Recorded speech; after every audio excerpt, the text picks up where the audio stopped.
When I was starting out solo on a big ADV bike, there was a certain level of anxiety about getting caught out in a remote area, whether it be on steep loose hills or in a wet boggy valley. Being solo in areas without people or mobile reception, it's hard to commit to some routes when you get there to the steep hill or a long bog hole and see something that sets off your alarm bells and has you turning around.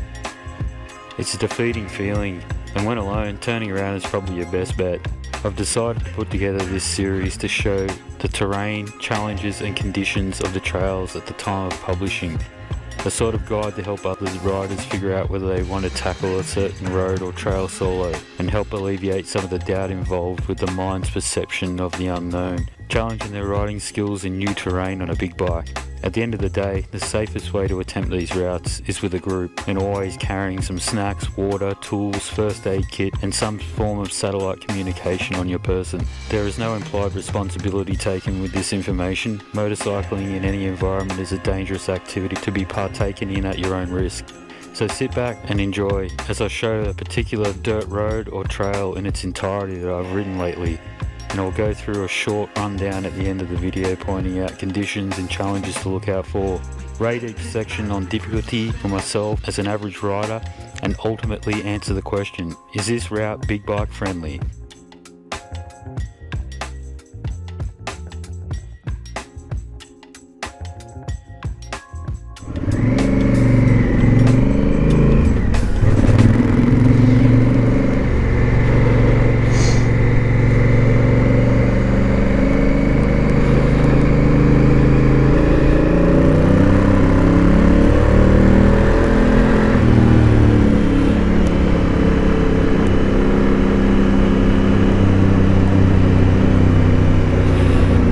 Adventure.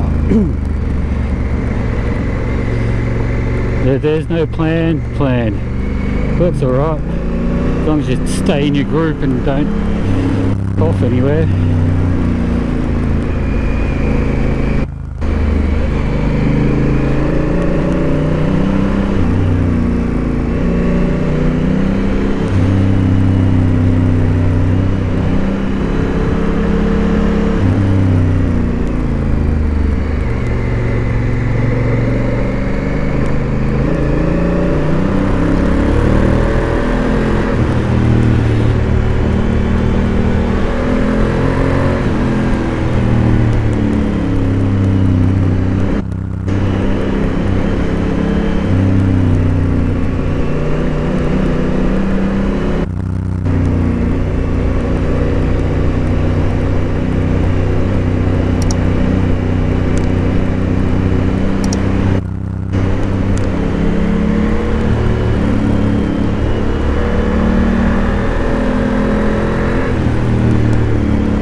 Coming in hot.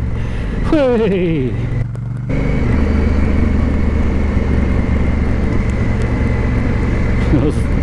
Bit of a flutter there for a second. Oh shit. Coming in way too hot. It's coming in like an 80. Oh, it's just a crest. Oh no, it's not. It's a very tight left-hander.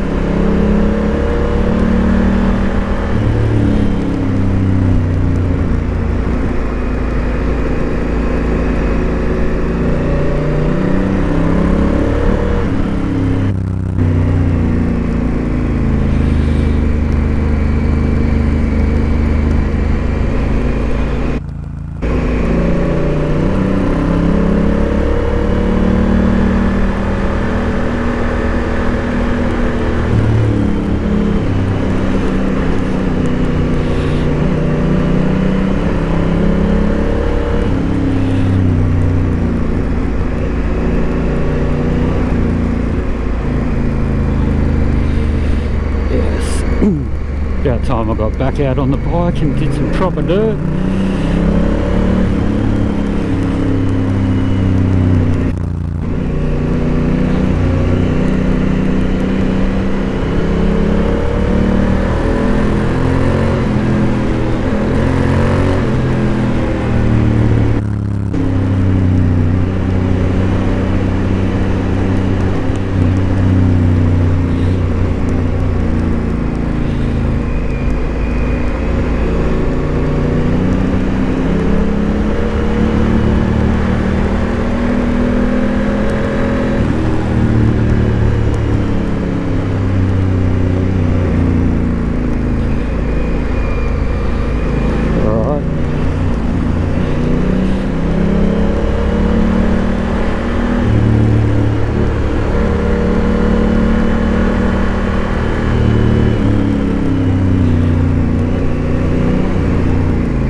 Fresh tyres are great.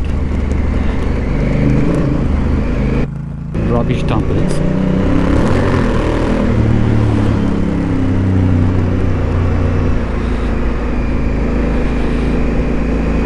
Okay, I'm pretty sure I've been here before. There's new signs have gone in.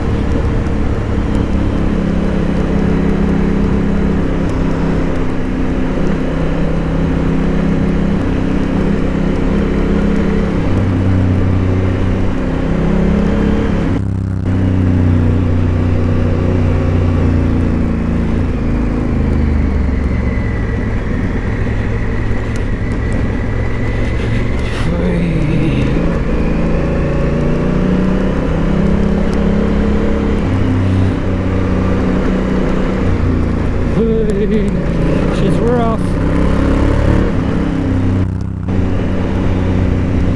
Oh, cool.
Feels like we're heading back south. Hopefully we're on sand. Hopefully we come out on the river road north of Shallow Crossing, because I don't think it's going to be crossable on a motorcycle at the moment.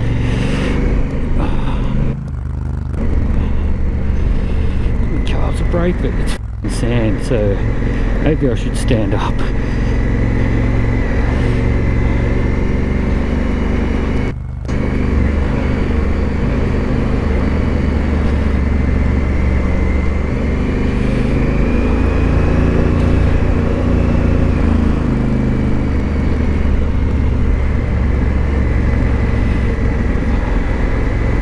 Marbles galore.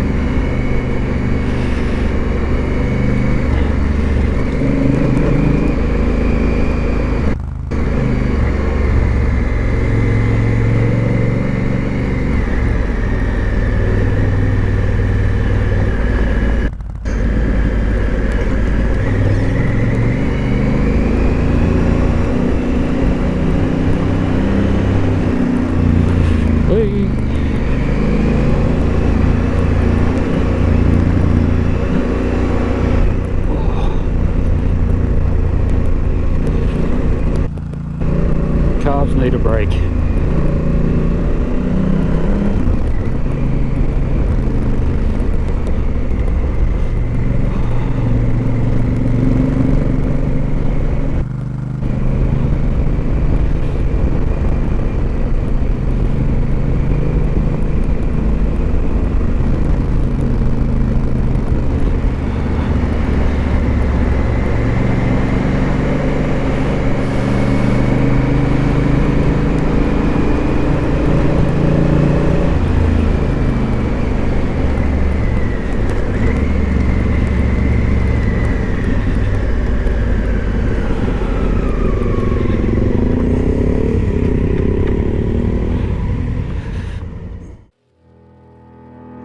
This is my first time riding this trail, so I took it easy. The trail is basically a narrow road with a clay base and lots of blind corners. It's in a remote area, but the area draws lots of campers and hikers as the entire western side of the Morton National Park and most of the Budawang National Park are walking access only, and the best walks are accessed through the eastern tracks where this track is situated. Best be prepared to negotiate with people in sedans trying to traverse some of the rougher roads in the area. This track comprises mostly of hard-packed clay surface with a light clay dust on top in the dry, a few short rutted sections that have plenty of embedded rocks. This whole area becomes slippery with any moisture. Even a heavy dew can make the clay surface fairly slick. It may degrade with prolonged torrential rain and form more ruts and expose more embedded rock. This trail is relatively easy and probably a 1 out of 5 on the scale of the hardest places I've ridden. Personally, I think this trail is definitely big bike friendly for even beginner to intermediate riders. Anyway, thanks for watching. Hope to see you in the next one. Cheers.